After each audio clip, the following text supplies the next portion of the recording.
So I have a hot take.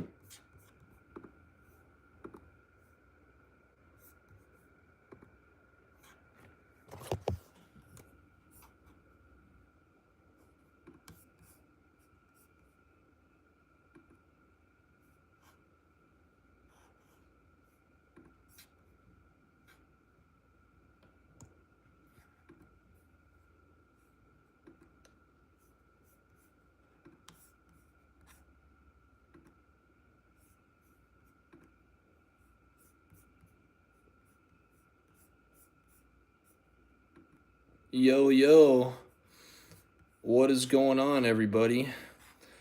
I am just waiting for people to join the stream here, and then we'll see what's happening.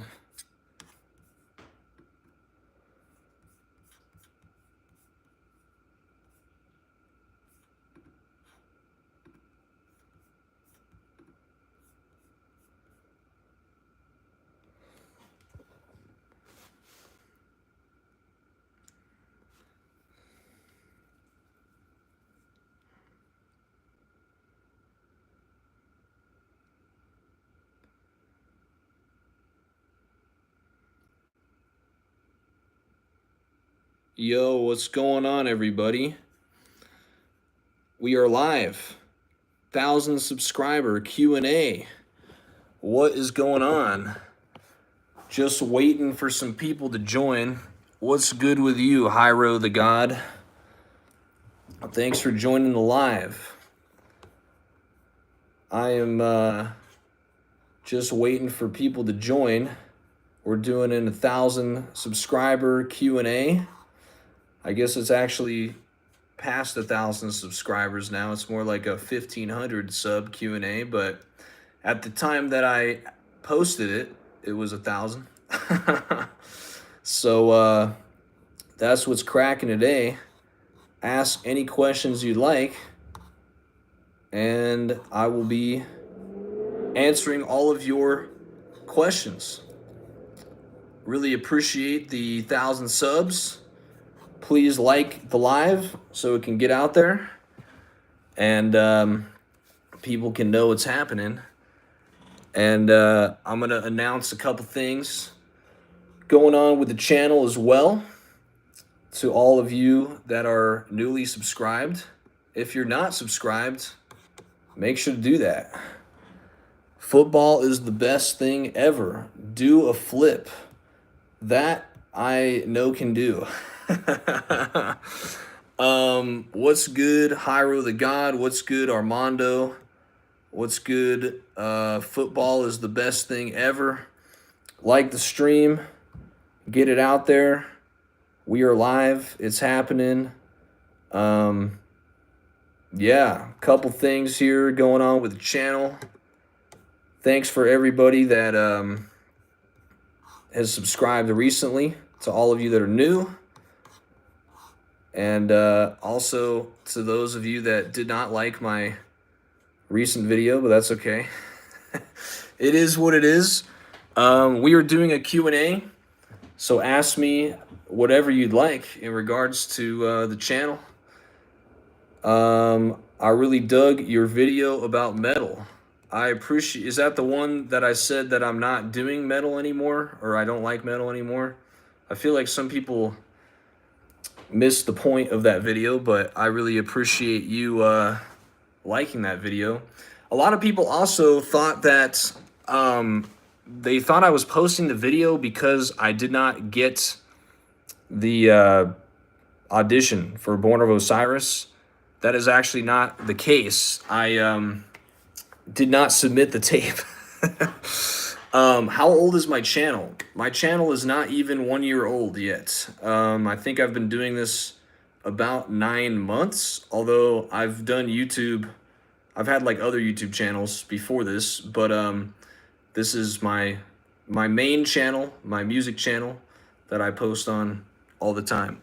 So pretty much I think going from here, I'm just going to keep doing what we've been doing. And pretty much doing lesson content. Oh, I should also let all of you know, that I am filling slots right now for one-on-one instruction. So if you're not already subbed to my monthly newsletter, make sure to do that. I don't have a link for it in this live stream, but you can literally find the link in any of my videos. It is literally the pinned comment in pretty much every video on the channel. So subscribe to the monthly newsletter, because basically I give everybody a free written guitar lesson every month, and then you also get the access to all my guitar tabs. None of the tabs are not written by me, basically. So, you know, I truthfully got a couple comments when I first started it, like, hey man, you played this riff and then you just like didn't tab it right. That did happen, but I went back and fixed them all. So if you are subbed to the tabs and the newsletter, and you're ever like playing through something that I tabbed and you're like, yo, I don't think this is lining up, feel free to email me, because it is a good chance that I might have, you know, mistakenly wrote that. Sometimes I play through the licks so fast that I can't keep track of what I'm tabbing occasionally. So that is happening sometimes. But yeah, I in the recent June newsletter, I have a couple slots available. They are getting kind of filled up, so if that's something you want to do, just state your case. You know, email me directly, Serge Droban at Gmail, and state your case, and then I'll give you a phone call if it's a good fit, and we'll be going through that. I'll probably be closing the lessons for June here within like the next week, because it's kind of filling up, but I might be opening it back up for July, you know, just depending on how this month goes. So greatly appreciate that. I just play baseball. Yeah, I'm wondering how many people in the stream are not subscribed, but that's okay. Your channel is not 1 year old either. I guess that's good. I'm 6 months in on my guitar journey, so I'm searching for YouTube help. That is good. I will say, excuse me, be just, you know, cautious, because I'm not gonna say that there isn't all, you know, that not, you know, there's not a lot of great YouTube help out there, but you know, just be sparse with it. Find the people that you align with the best, that you think are showing you helpful stuff, and you'll be good. It's definitely not all bad, but some of it is better than others for sure.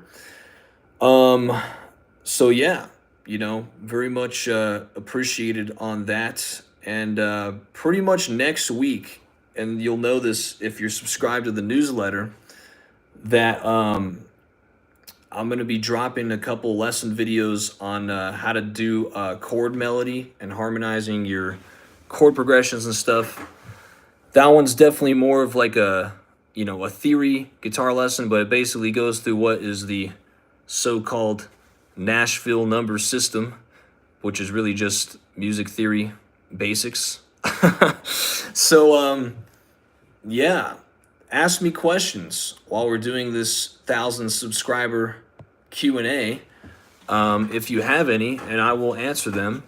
I'm just looking here on my computer at my analytics here.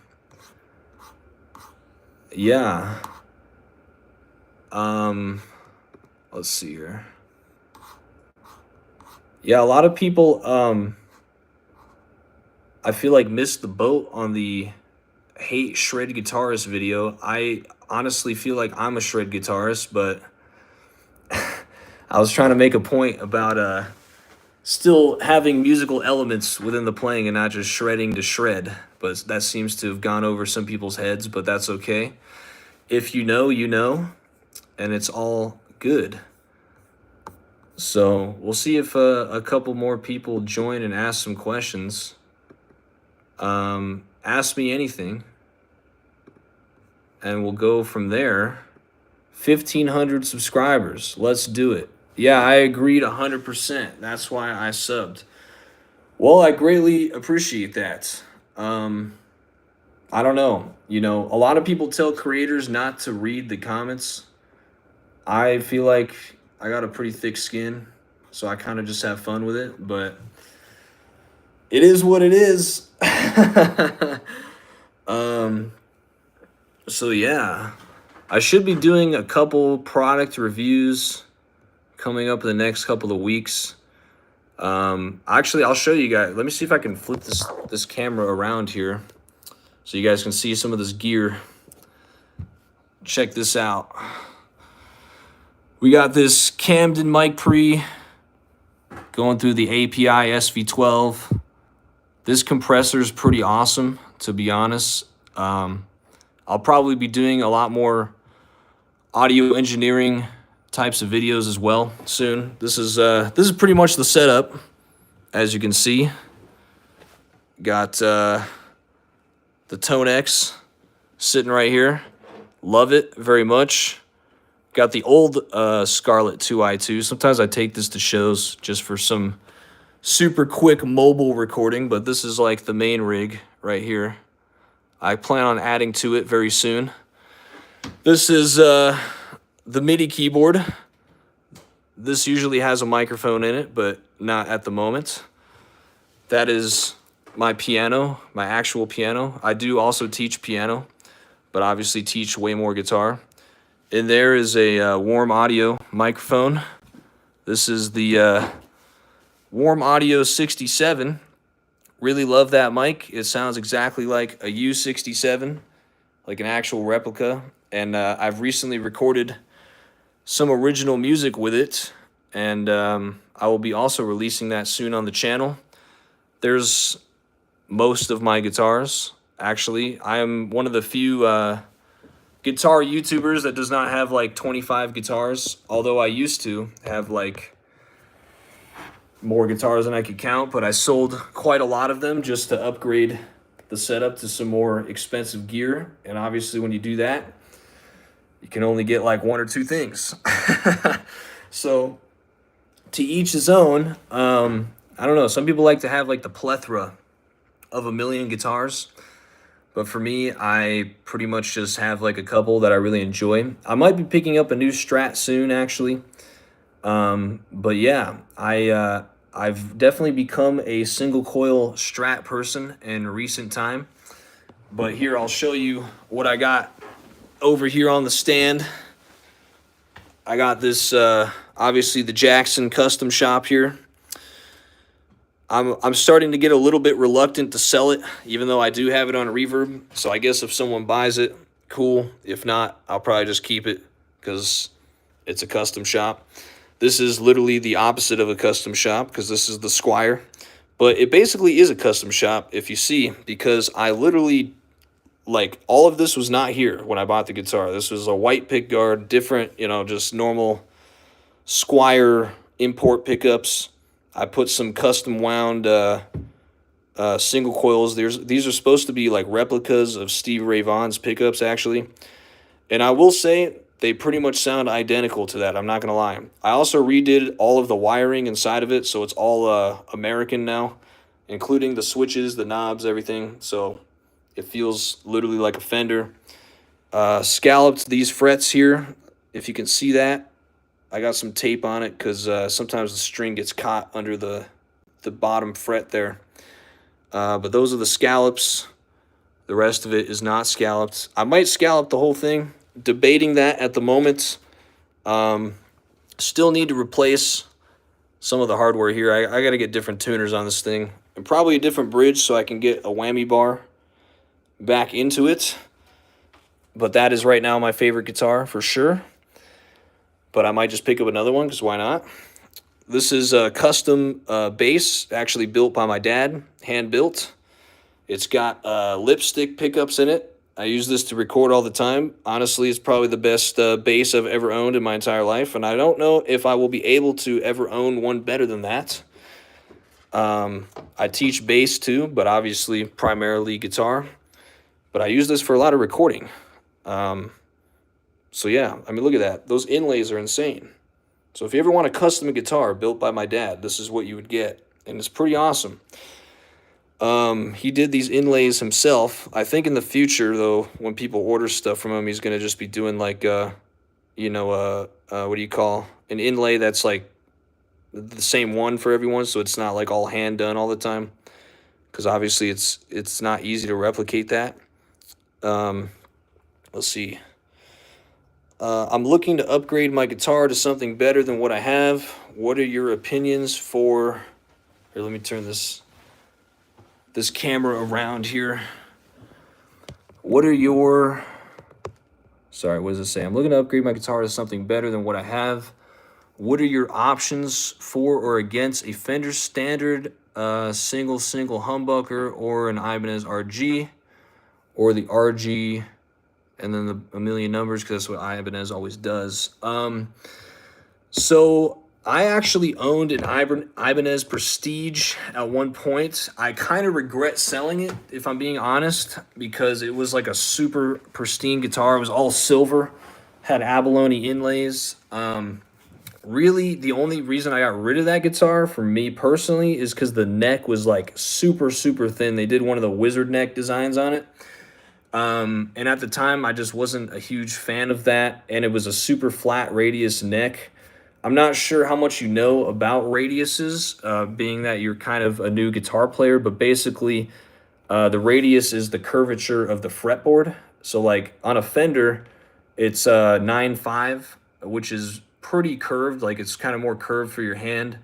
You have to put usually a higher action on Fender.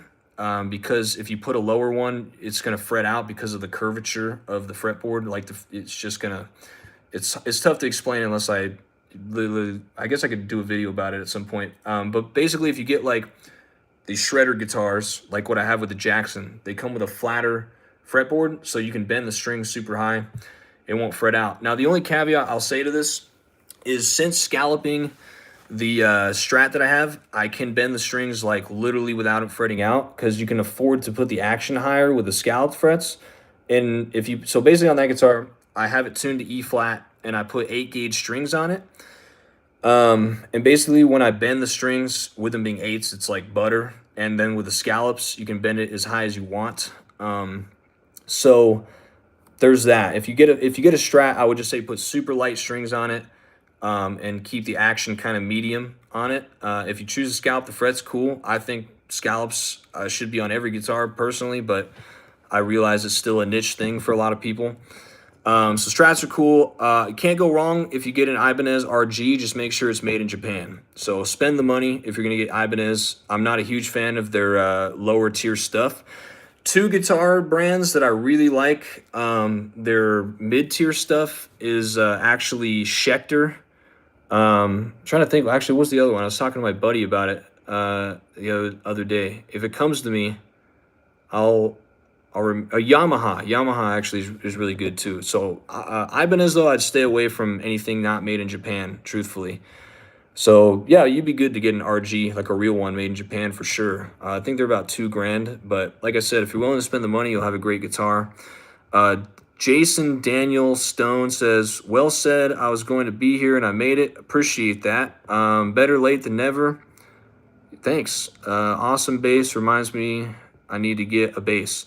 A bass is good. If you're doing recording, you definitely need to have a bass. Bass, you can get away with definitely like some Music Man Stingray, $500. It'll sound pretty good. Ibanez RGs are nice guitars. Definitely agree. It wasn't for me at the time. I've just never been a huge Ibanez guy, but I will say the Japan stuff, you can't go wrong with it. Crunk Missile. I just got a bass, and now, what does it say? And now I just love the bass and the guitar, and am just going to play the heck out of both. Perfect. Yeah, do it for sure. I'm so poor, so I have $600. Okay, if you have $600, this is what you need to buy. Schecter, what is it? Hold on, let me look this up. I'm going to tell you exactly right now. You can't go wrong with this guitar. Nick Johnson, that's what it is. Nick Johnson signature model. Get that one, okay? It's got single humbucker in it. The neck is pretty flat. You can set the action low, shred level, and you'll be good to go. Court seems to have taken over making the Ibanez basses, and they are Indonesian. I have only one, and it's really nice. Yeah, that's good. I mean, sometimes the import stuff gets it right. You know, obviously the Squire I have is made in China, and I liked it from the beginning, which is why I did all the upgrades to it. I spent probably $1,000 upgrading that guitar. Um, so it's pretty much a Fender American at this point. Let's see, budget Ibanez basses. Yeah, I haven't played the budget stuff too much on the bass. I mean, I just don't play as much bass, truthfully. But yeah, I mean, basses I think are easier to get away with budget stuff for sure than just doing like, I don't know, like a guitar. The guitars I would just stay away. But yeah, Schecter is going to be your best budget guitar for certain. Like no question, knocks it out of the park way more than like literally every other brand. Yeah, $600 should get you into the Nick Johnson one. In fact, if you guys, I don't even make money from this, so I'm just gonna say it. If you call Sweetwater, ask for Evan Hall. Okay, he's a Sweetwater rep. He's one of my best friends. We used to live in LA together. He now is a sales rep at Sweetwater. He'll get you that skinny deal. Just tell him that I sent you. He knows exactly who I am, obviously. I wouldn't tell you to do that if I didn't fully trust him. He won't steer you wrong. He's also a really good musician. So yeah, I think honestly, there's no reason to buy a $3,000 guitar. Like if I'm being super real with you guys, Evan Hall sold my dad his Yamaha classic guitar. Are you for real? That's hilarious. Small world. Yeah, Evan Hall's literally one of my best friends. Known him for almost 10 years now. Like I said, we used to live in LA together. We actually, this is crazy. Me and him used to live in a college dorm together. And yeah, he's a fantastic musician and audio engineer as well. His original music is awesome too. I wish he would release more of it.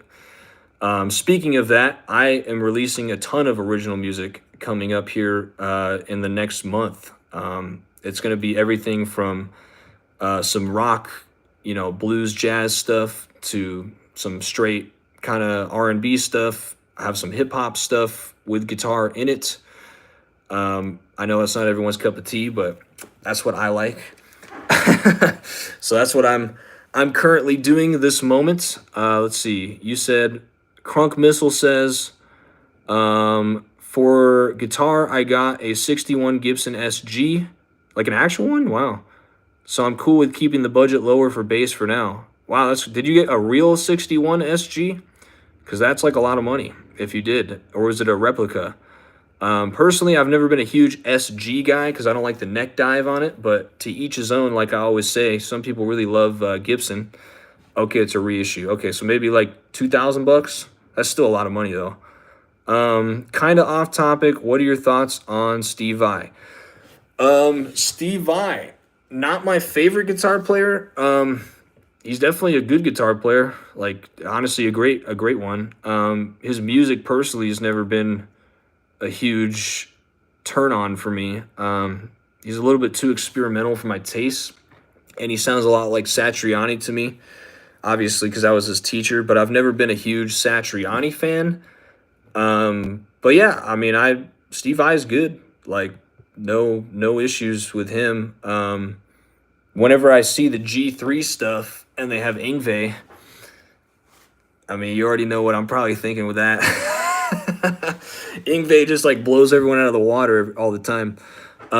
Steve Vai and Satch are great players. I can't get into them. Yeah, that's kind of how it is for me. I know this sounds kind of like stupid, but it's not like on purpose. But I think for some reason everyone that plays Ibanez, I'm like not really that into their stuff. But it's not because they're playing Ibanez. It just so happens to like coincide with them also playing an Ibanez, and then I just don't really like their playing that much, I guess.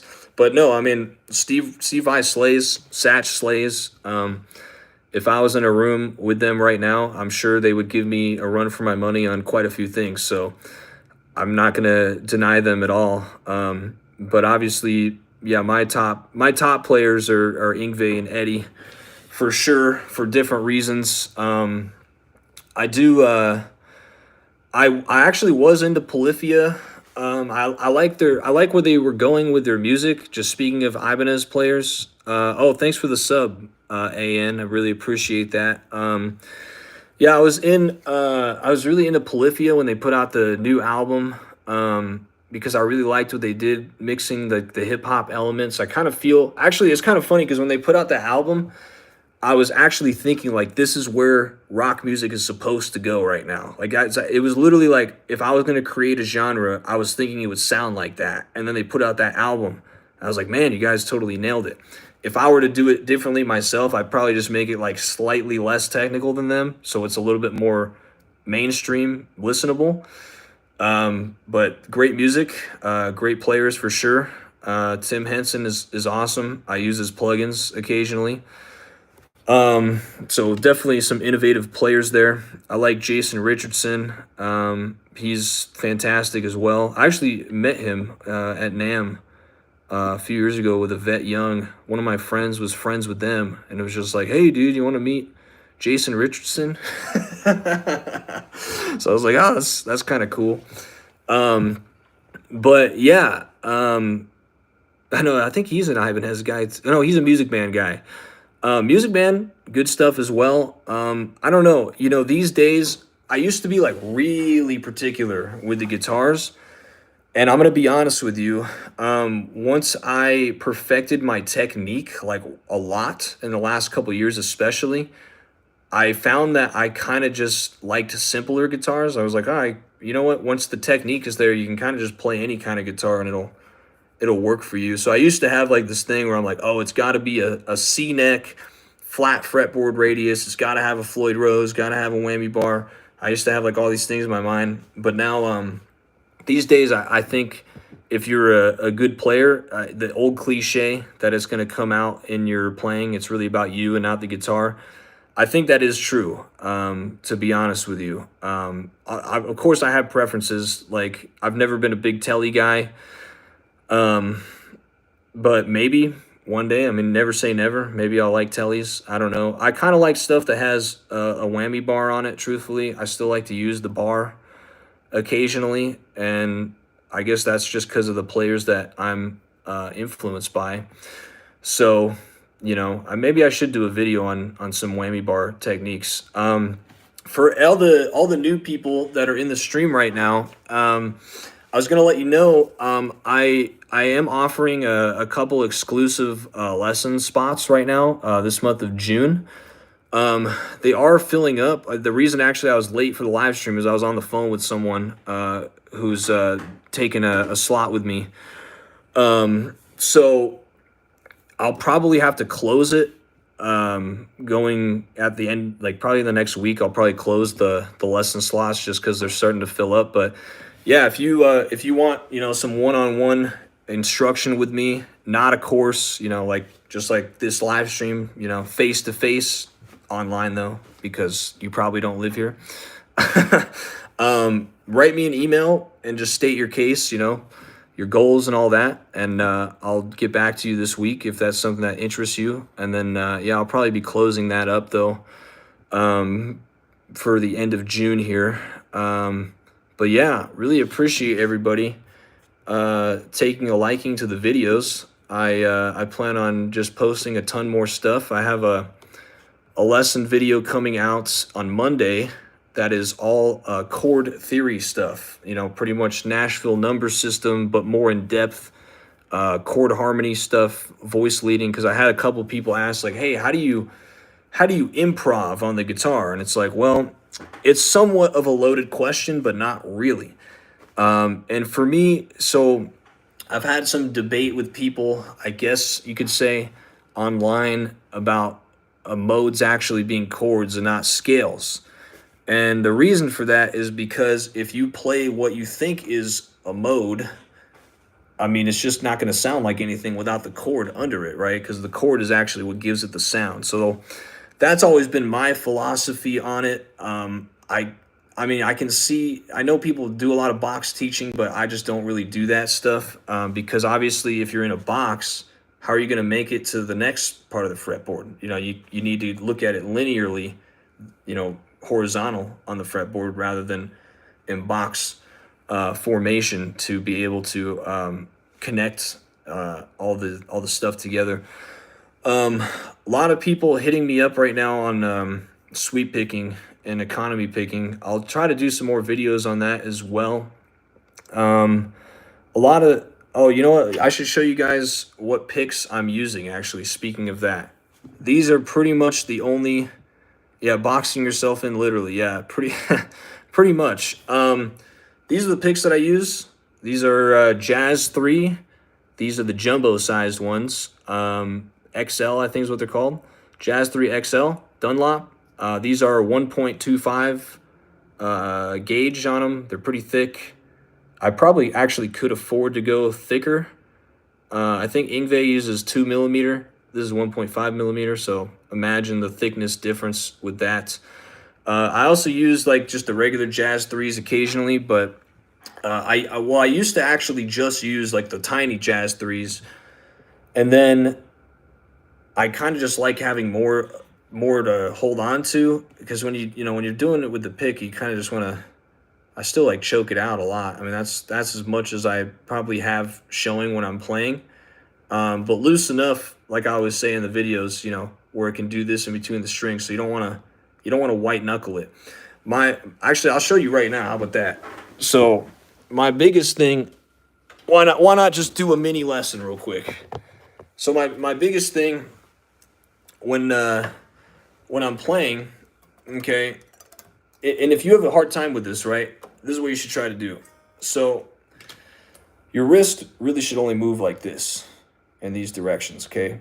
I see a lot of people go side to side, but that's why you're getting tired while you're playing, because you're not positioning your arm in the right spot to get it to go forward and backwards. So when I'm playing, you'll see that I'll start almost like with this L shape here. My palm's kind of facing out, and I'm here, okay? And then when I'm picking through the strings, I'm just gonna let the pick do its thing. I'm not gonna like force it through the string. You just want to let it, you know, glide through there. And sometimes if people have a hard time with this, I'll tell them glue your fingers to the bottom of the pick guard. Excuse me. And do this so your hand doesn't move, because if you try to free flow it while you're learning this stuff, it's too easy to kind of like get off from what you were trying to do. So I would say glue your fingers to the pick guard like this, so your wrist can just stay in the same position. And then you want to add the arm thing in. So like when you're switching strings, move it with your arm as well, and that way your wrist can just always stay straight for the most part. Slight pronation. What is let's see what everyone's saying here. Thoughts on max grip Jazz 3s? I personally really like the feel of the bumps, but I know other people can't stand them. I like them. I really don't. I have a hard time actually holding picks with no grip. I mean, this technically has grip on it. The letters are the grip, I guess you could say. Like, it's hard to see on the video, but this is a grip. You know, you could say that. The motion is like shaking your hand in general. Yeah, actually, that's exactly how I describe it. To get some water droplets off. That's a good point. Like this. That's exactly that motion right there. Same with the left hand. I see a lot of people do this when they're trying to play. And I will tell you firsthand experience that if you do this for years on end, this position right here where your hand's shaped like that, you're definitely going to get carpal tunnel or tendonitis, either one. You're going to have some issues because it doesn't allow your fingers to move without a lot of effort when you do like that. I'll see a lot of people do it for bar chords, or like doing this whole thing to straighten out their hand. Try to just pull the neck towards you, and then your arm stays straight. See that? Then you have a bar chord, just like that. I'm switching between the matte Heafy picks and the Ultex 2.0 Sharp. I don't know why, but it feels really good, but they are bigger picks. Yeah, I would say picks are subjective. There's not a right or wrong with that. I use like 3 different picks. So whatever you like is what you like. You know, I can't argue with that. I will say, if you're doing a lot of lead stuff, I would avoid really flimsy picks. Like if you can actually move your pick, like if you bend it, don't play with that. You're gonna have a hard time doing a lot of the sweep picking and economy picking stuff for sure. Actually, any kind of alternate picking, you're gonna have a tough time with it. Let's see here. So yeah, thick picks are the way to go for that. If you're playing acoustic, you're just doing chords. Maybe you don't like the harshness of that with the thick pick. I guess you could switch it, but I would just also say play with a lighter touch if that's the case. Let's see. Overall technique for basically all the instruments, whether it's guitar or drums, etc. I agree with that actually. Is to make short muscle impulses and let your hand flow freely the rest of the time. Totally agree with that. Being that I also play multiple instruments, I do feel like the technique actually goes for every instrument almost the same way. Any excessive wrist movements like this, you're going to have some issues. Also for the left hand, I see a lot of my younger students go and try to hit the guitar like dead on the money like this, but you really should be slanting the hands like this so you can actually reach without fatigue. Because if you do this, how are you gonna reach without stretching your hands out? You know what I mean? You're gonna feel pain, and that's why you can't play fast or smoothly, right? So if you have this kind of, basically it looks like a left handshake, and then you put it on the guitar. Stretch your fingers out if you have to, but really try to avoid stretching, rather just shift with each movement.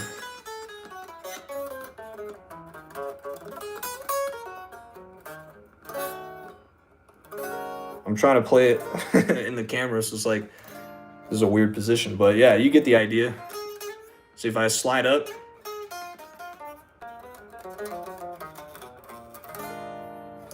obviously I wouldn't play like this most of the time, but yeah, you get the idea. You definitely just want to keep the fingers kind of slanted like that. I have a video on that. Yeah. So there's my 2 cents for the day. Your guitar lesson, if you needed it. Hopefully that helps. Yeah. Appreciate everybody here. New video Monday. Subscribe to the newsletter if you're not already. That's in the link of every description of all my videos, and also in all the pinned comments. I got the newsletter on there. So if you're not already on there, you're definitely going to want to do that, because I drop the knowledge on you with the written guitar lesson every month. And you get the access to my all my tabs in the Google Drive, and I have a ton of exercises in there to kind of help with some of the stuff I'm talking about, with the techniques that we're discussing on the stream here. So yeah, you're definitely gonna want to do that to get the scoop on all that stuff. Yeah, if anyone else has any questions for the 1,000 subscriber Q&A, feel free to drop it in there. Let's see here. I have an issue playing guitar on my right leg. When I started playing, I played like my dance. What? I played like my dance in a classical stance in between my legs. How do you... Oh, I played like my dad in a classical stance in between my legs. How do I get used to playing guitar on my right leg? Kind of, okay, let me see if I can position the phone. I'm doing this on my phone today. I was going to do it on my computer, but for whatever reason, YouTube wouldn't shoot the live stream out. And then when I did it on my phone, everyone saw it. I don't know why. Okay, here's the guitar on my leg. If you got the Strat like me, you got the bevel. Here's your arm. That's the balance, okay? So you shouldn't have to balance it with this hand at all. This hand should be free.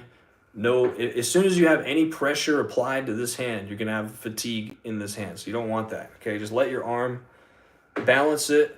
Hopefully you don't have a guitar with heavy neck dive, so you don't have to, that's the neck dive. There you go, right? So just sit here with it. This is on my right leg. I have it pressed directly up against my body. And with the neck here, okay, if I'm playing lower, like a C chord down here, look at my wrist. Is straight. My thumb stays in position. When it's out here, you can't do that. You're going to have to do some weird stuff with your wrist. So you got to pull the neck literally towards you when it's on the lower frets. Now, as I shift up the neck, you want to actually push it away from you to keep your wrist straight. So once I hit like the 12th fret or something, now the neck is away from me and I have more access to the higher frets without having to reach.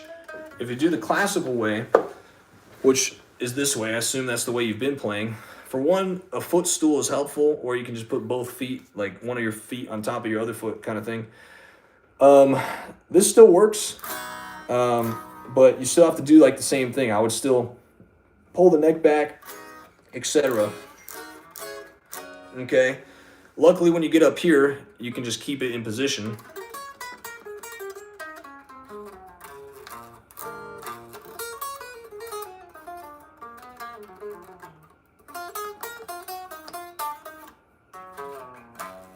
And then you have to pull it back, etc.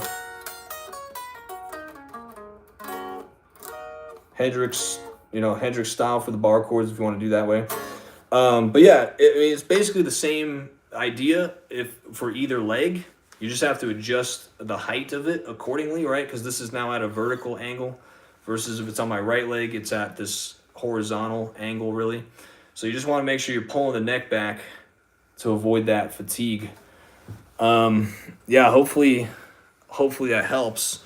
So yeah, I think with that being said, I'm probably gonna end the stream here in a second. But if anyone has any more questions for the Q&A, hit me with them before I jump off here. And then yeah, don't forget to subscribe to that newsletter, because that's really going to be where the insider scoops are on all my stuff. Newsletter's totally free, by the way, so there's no catch to that. And then again, I'll mention one more time that the one-on-one instruction with me, I only have a few of those available for June. So if you want to get on that, just send me an email stating your case, and your goals and stuff, and then I'll get back to you, because I'm probably going to be closing those slots here in the next week.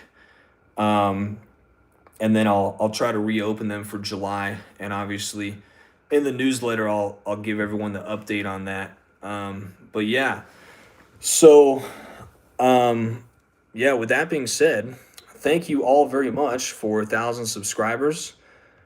I realize that everybody is an individual person. It's like funny because on YouTube I just see numbers. It's like, 1,000, 1,100, 1,200, etc. Right? But I realize everyone here is a individual person with individual needs for their musical journey. So thank you to all of you individually who watch my channel and subscribed and support. It is greatly appreciated. AN says, thanks for your time and answering questions. Much success to you and your future endeavors, brother. Really appreciate that. Thank you so much. Yeah, I think with all that being said, I'm going to jump off here, guys. And I appreciate it. And new video Monday. We're going to keep on putting out content. So everyone have a great rest of your day. And I'm going to peace out.